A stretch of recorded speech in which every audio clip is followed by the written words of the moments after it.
5월 23일자 유가증권 시장 발표해 보겠습니다. 발표 기업은 세 가지고요. 대우조선해양은 이제 유상증자를 결정했습니다. 한국수출입은행에 이제 제3자 배정 증자를 하기로 했고 1,412억 정도를 이제 채무상환 자금 목적으로 이렇게 발행을 하기로 했습니다. 네, 그리고 STX 엔진이라는 회사는 단일 판매 공급 계약 체결인데요. 하나 에어로스페이스랑 폴란드 수출 사업에 대한 그 물품 구매 계약을 했습니다. 762억 정도 되고 최근 매출액 대비해서는 한 14% 정도 되는 규모이고요. 계약 기간 같은 경우는 25년 7월까지 총 한 2년 조금 넘게 이렇게 계약을 했습니다. 마지막은 이제 동부건설이라는 회사의 단일 판매 공급 계약 체결 공시인데요. 엘살바도르의 공공사업교통부와 그 교량 건설이랑 도로 확장 사업의 공사 수주를 이렇게 했고 규모는 4,858억 정도로 최근 매출액 대비해서 33% 정도 꽤 큰 규모입니다. 그래서 이제 이번 수주 공시 때문에 전날에도 시간의 상한가를 기록했고 오늘도 20몇 프로 정도 급등하고 있습니다. 이게 엘살바도르의 수도인 그 산살바도르 일대에 연장 14.645km의 4차선 도로가 있는데 이거를 6차선이나 8차선으로 확장을 할 계획이라고 하고 그리고 교량도 5개소 건설할 예정이라고 합니다. 계약 기간은 이제 착공일부터 36개월로 되어 있는데 착공일이 아직 정해지지 않은 상태라서 한번 뭐 이런 것도 생각을 해보시면 좋을 것 같습니다. 네, 이상입니다. 네, 저는 코스닥 한번 발표해 보겠습니다. 이 서희건설에서 2,620억 규모의 인천 강화 이 지역주택 종합 아파트 신축 공사 공시가 있었습니다. 연도는 23년도부터 27년도까지고 매출액을 연으로 하면 18% 정도 된다고 합니다. 다음은 나노브릭이라는 회사인데 이 회사 같은 경우에는 단일 판매 공급 계약 체결이 이제 위조 방지 보안 라벨 물품 공급으로 있었습니다. 약 14억 정도 중동 정부 의약품의 보안 라벨 공급 기업에 단일 판매를 한다고 합니다. 시일은 약 5월부터 11월까지고요. 다음으로 에코프로빔에서 신규 시설 투자 공시가 있었습니다. 약 4,732억 원 규모고 이제 자기 자본 대비해서 31% 정도 됩니다. 신제품이나 그런 캐파 증설 이런 것들로 이번 신규 시설 투자를 한다고 합니다. 다음으로 코텍이라는 회사인데 이 회사 같은 경우에는 카지노 디스플레이를 판매하는 회사입니다. 자사주 취득 공시가 있습니다. 약 50억 원 규모고요. 그 다음으로 폴라리스 세원이라는 곳인데 이 회사에서 이제 유상증자 결정이 있었습니다. 운영 자금으로 50억 정도인데 제3자 배정으로 최대 주주인 폴라리스 오피스한테 배정을 해서 신기술이나 뭐 재무구조 개선, 사업 다각화 같은 걸로 유상증자를 한다고 합니다. 다음으로 폴리토라는 회사인데 이 회사 같은 경우는 주요 사업이 이제 언어 데이터를 판매하고 플랫폼 서비스 사업을 하는 회사인데 인공지능 합성형 데이터를 공급을 하기로 국립국어원에 공립하기로 공급계획 체계를 매겼습니다. 매출액 대비 17% 정도고 한 24억 원 규모입니다. 다음으로 모아텍이라는 회사인데 이 회사 같은 경우에는 해외 법인이라서 지금 이 매출액 손익구조 30% 변동 공시가 올라왔습니다. 매출액 같은 경우에 10% 늘었는데 영업이익이 마이너스 37% 빠지면서 좀 많이 감소하는 모습을 보였고 이 이유로는 환율이랑 뭐 원가 상승 때문이라고 합니다. 제가 고려 신용정보를 어제 탐방을 갔다 와서 이제 고려 신용정보에 대한 조금 내용을 전달할까 싶어서 이번에 원픽으로 이걸 했습니다. 고려 신용정보 다들 알겠지만 채권 추심을 하는 회사고 90% 이상이 채권 추심에서 나오고 있습니다. 매출액이. 이제 첫 번째 사람들이 생각하는 게 뉴스에 연체율이 늘어나고 뭐 계속 그런 얘기가 들리는데 왜 이번 분기나 앞으로 수혜를 받을 수 있을까? 그 다음에 이번 분기에는 왜 매출액이 크게 하지 않았을까? 이렇게 봤을 때 연체율이 증가를 하면 수혜를 받기는 하지만 연체가 발생한 후에 얘네들이 추심을 해야 되는 과정이 끼기 때문에 이게 후행으로 매출액이 늘어난다고 합니다. 그리고 연체를 하고 회수가 불가능해지면 고려 신용정보 같은 추심 업체에 맡기게 되고 고객들이 그다음에 추심을 시도하고 그걸 성공하거나 실패하거나 해서 거기에 대한 수수료를 가져가는 구조입니다.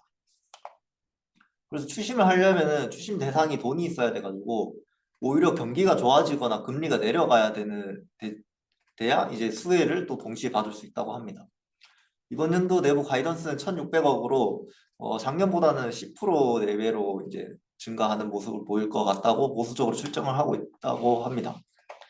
결론으로는 이제 좋아지긴 하지만 매출이 갑자기 큰 폭으로 증가를 하거나 하기는 어렵다고 합니다.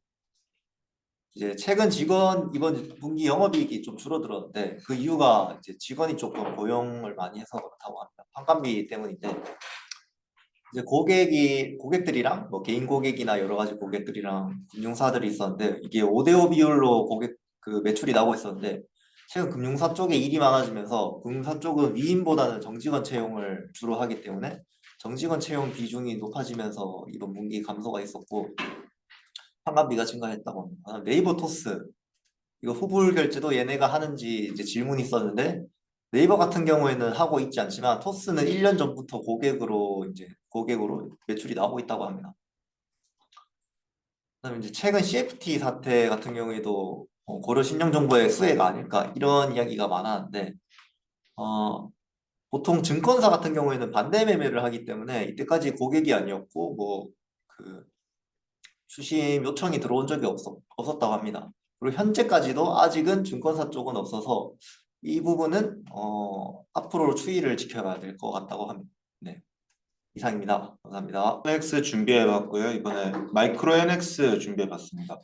이 회사 같은 경우에는 치과 의료기기에 들어가는 부품을 만드는 회사인데요. 다른 회사랑 좀 다르게 매출이랑 영업이익 가이던스도 제공한다는 게 되게 흥미로웠고 올해 같은 경우 실적이 되게 좋게 나왔습니다. 영업이익이 작년 대비해서 거의 5배 넘게 뛰었고요. 그래서 또 하나 특이점이 오스템 임플란트가 이제 상장 폐지가 될 건데 여기에 이제 부품을 넣기 때문에 오스템 임플란트 수혜를 받는 주식이 또 있는 게 아닌가. 디오 같은 경우에 들어가고 나머지 회사는 좀 있지만 뭐 장점이 이렇게 있지만 또 단점이 생각보다 수출이 되게 많습니다. 근데 임플란트나 뭐 치과 기자재 부분을 수출도 물론 좋지만 뭐 한국 회사들이 되게 잘한다는 점을 생각했을 때 조금 아쉽다는 생각이 들었지만 매출이 5배 가까이 늘었고 코넥스 같은 경우에 작년에 상장을 했으니까 재무도 되게 좋아서 코스닥 상장까지도 크게 어려울 것 같지가 않습니다. 그래서 관심을 가질 필요가 있어 보입니다. 이상입니다. 예, 어제자 기타 법인 한번 발표해 보겠습니다. 이제 이매진스의 임원 변동 공시가 있었고 보시면은 이제 뭐 큰 의미는 없어 보이지만 키더리 스튜디오와 뭐 레진 이쪽에 계신 분들이 굉장히 임원으로 많이 계신 것을 보실 수 있습니다. 그래서 회사를 한번 볼래 했는데 뭐 별 내용은 없었고 고퀄리티의 광고용 사진, 보도용 사진, 명화, 동영상, 음원, 일러스트, 합성 편집, PPT 등 다양한 분야의 디지털 콘텐츠를 제작, 수급해서 전 세계 시장으로 라이선싱하는 콘텐츠 전문 기업입니다.